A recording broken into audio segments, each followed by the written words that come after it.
Angel and her family lived under a black velvet hat that long ago had blown onto the tracks. For as long as she could remember, they'd lived on the Northern Line. But from the depths of the underground, Angel dreamt of stars and sunshine. Her father told stories of the world above ground, of the menacing beasts on his journeys northbound.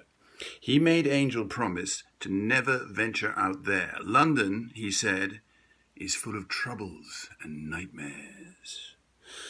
But Angel still longed to see the stars with her own eyes. So one morning, she left without saying goodbyes. She climbed onto the platform, joining the daily commute, and rode the escalator on the top of a man's boot.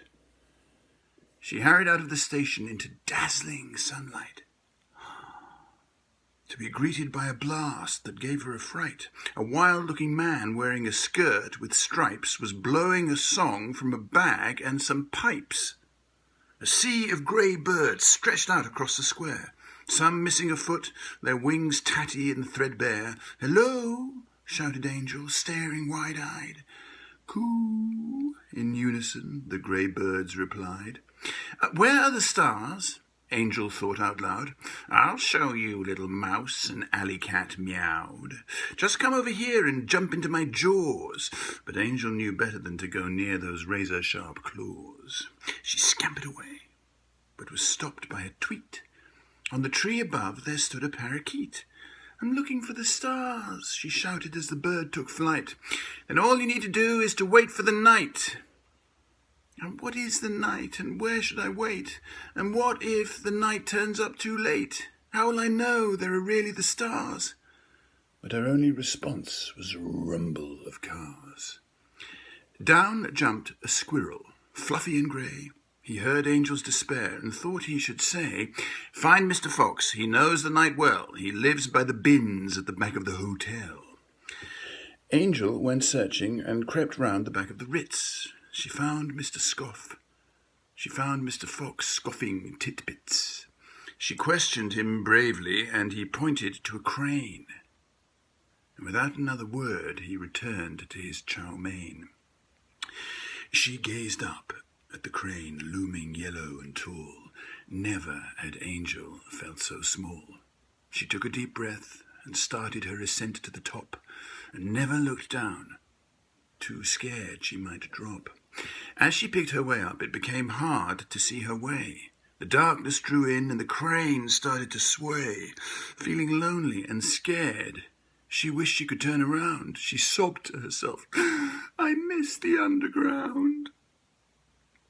At the top of the crane, surrounded now by pitch-black sky, Angel sniffed, and a tiny tear escaped from her eye. But just at that moment, she spotted a sparkle, small but bright.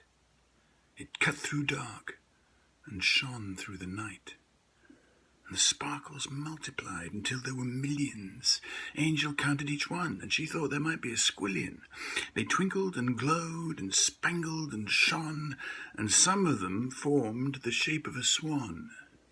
Angel's tiny little mouth hung completely wide open. A sight so spectacular it filled her with emotion, and as a wise old owl landed next to her to share the view, he gave her a wink, and just then Angel knew. Gazing at the sparkles, completely awestruck, she pinched herself and couldn't believe her luck. "Finally, the stars, my dreams have come true. Choo-choo," celebrated the trains from Waterloo.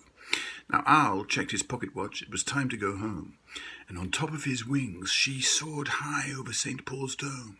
With the wind in her tail, she felt free as a bird as the sun came up and the people of London stirred.